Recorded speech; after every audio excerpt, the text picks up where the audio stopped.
Help support our coverage using Blueberry, the community that gives creators the ability to make money, get detailed audience measurements, and host their audio and video. Get 30 days to try out the service using promo code Blueberry004. That's BLUBRRY004. That is great. The Case Western hallway down there, the aisle that they have is one of my favorites. I couldn't find it this year. Did you find it? I did, because I actually had an interview that I had to redo from 2 years ago. Yeah. With a guy from Case Western that makes 3D printed violins. Yeah. All right. That was really, really exciting stuff to see. Hi, how you Hello. doing? I love your outfit. Completely different. Yeah, I love your outfit. Thank you. Yeah. I believe that there's no reason we can't, have a little fun with fashion. That's right. That's right. At the same time. Let's bring her up on. There we go. Okay, so are you with Legolas? No, I'm with Higher Orbit. Higher Orbit. I'm the Ooh. person Marlo, strong-armed you guys into having a conversation with. Oh, okay. Oh, there's no strong arming whatsoever. So why don't you give us the elevator pitch, introduce yourself and everything. Sure. So my name is Michelle Lucas, and I am the founder and CEO of Higher Orbits. We are a 501c3 that uses spaceflight to engage students in STEM while building teamwork, leadership, and communication skills. Marlo and I met when a different company I have, we started National Astronaut Day a handful of years ago. Okay. And we're geeks together. I'm a space geek. He's the guru of geek. And so here I am. And you guys, obviously, the geek theme continues. And A little bit. if you have a direct connection to Elon, tell him I'm waiting for my Starlink antenna. I do not, but, I'll add that to the list of people who have requests, including Tesla, Starlink, Flights On, Dragon, all the things, right? Right.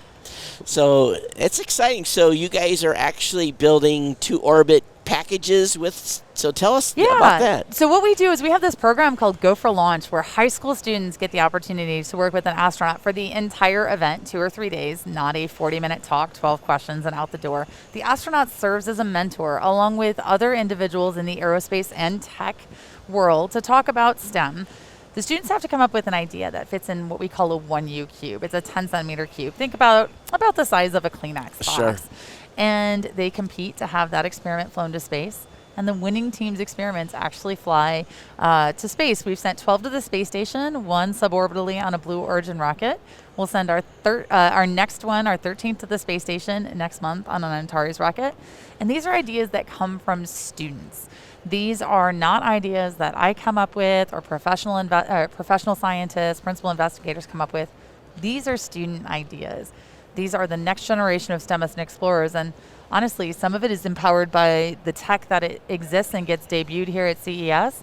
And I suspect we'll see some of our students at CES one day with their brilliant ideas. So they envision and build?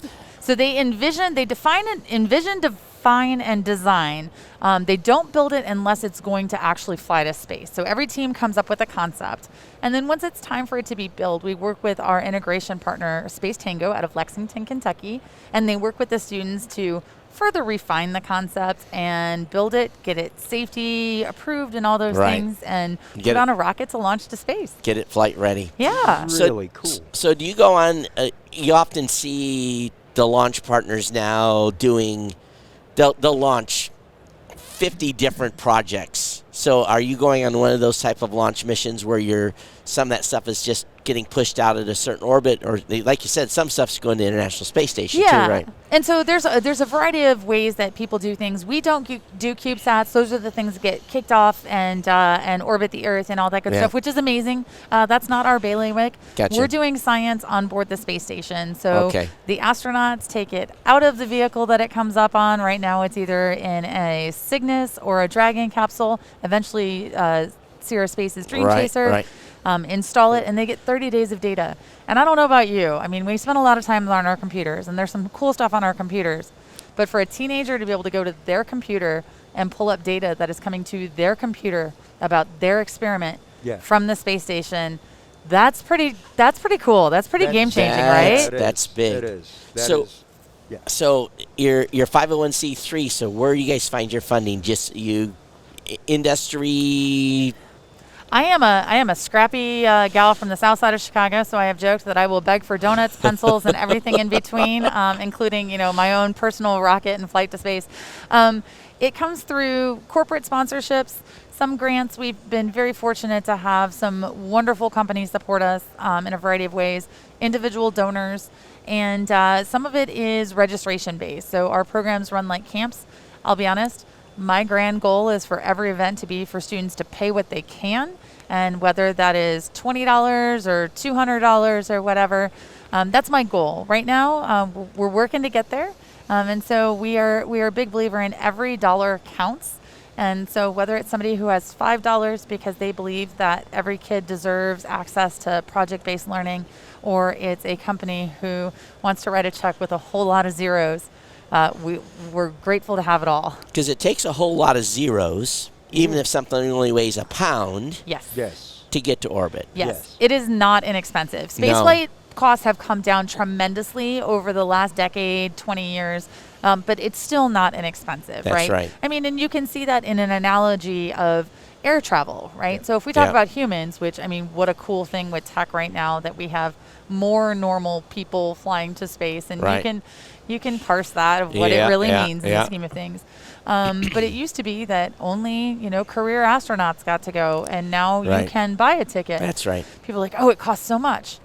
Well, yeah, so did the first airplane tickets back when airplanes started flying. And now we all see we're in Vegas, right? There's the $79 fares to Las Vegas. Yeah. And so costs are coming down, but it is still not inexpensive. Yes. So do you then have to, once you get a project approved, then what is that process to get NASA to say it can go on the International Space Station? So it's really cool because the International Space Station, half of it is a national lab. So the ISS National Lab allows for commercial partners, educational partners to fly their research to the space station.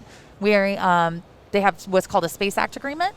And so we work with our integrator, Space Tango, to go through that whole process. Basically, they want to make sure that your science is sound, that you're not going to do anything that harms the crew or the vehicle. And we've been very fortunate that they are a wonderful partner to us with that. It is game changing. It used to take 5-6 years to get your experiment to space.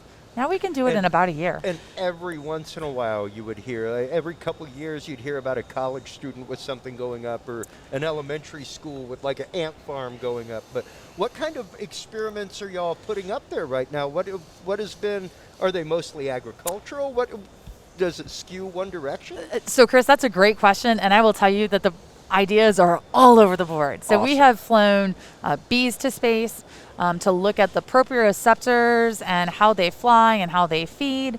We have flown a bacteria experiment. There's a fungus experiment. Did you know there's fungus that I say eats radiation to grow?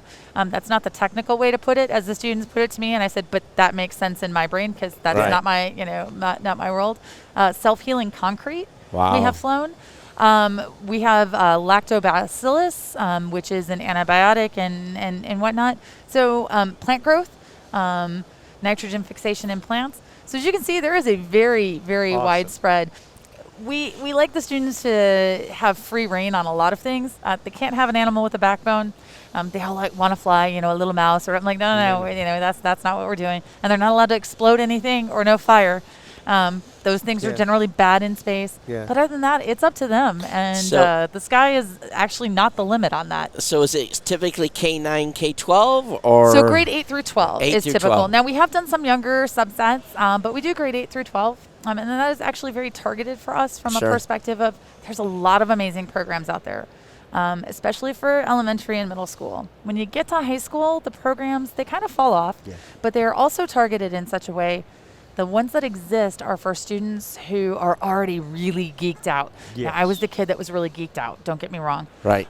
We have tried to craft our programs such that the kid who loves STEM can come and excel, but the kid who's like, meh, STEM sucks, but an astronaut's cool. I want to come hang out with an astronaut. Right. And we can show them that maybe science, technology, engineering, and math aren't exactly what they expected, because they have sometimes a very closed off view of what that means. That's right. And so we work very hard to show them it's a lot broader than you probably realize. Yeah. And so trying to change hearts and minds of teenagers Sure. with STEM sometimes. Yeah. Sure. Now, is this a program that is grade required? Anything like that as far as academic performance? No, we want all students who are interested. Awesome. And I'll tell you what, the kid that maybe is failing all of his or her classes might be exactly the kid that really needs this. That's right. Yeah. And we're in communities all across the country. But one of the things that we are in, and I say all across the country, we are a small organization, so it's not like we're in every city, but we have been in a whole lot of different states. We actually will be here in Las Vegas in October in conjunction with the American Institute of Aeronautics and Astronautics. Awesome. But we are just now announcing something we call Your Future Flies With Us. And you can submit for your community to bring Go for Launch to your students at no cost. Wow. And so that is something we are really excited to be able to announce that reach even more kiddos. That is great. Well, I tell you what, why don't you tell the listening audience where, how, Sure. all that information. So visit us online at www.higherorbits.org. And I always remind people it's S like the aerospace term, not Z like the travel website. Anywhere that says contact us, you'll get me. The other person in the office has 4 legs and fur and barks at FedEx, so you will get me. And you can check our webpage to find out where we're going to be at. And we always welcome students. We also welcome STEM and tech geeks who want to come talk to students. And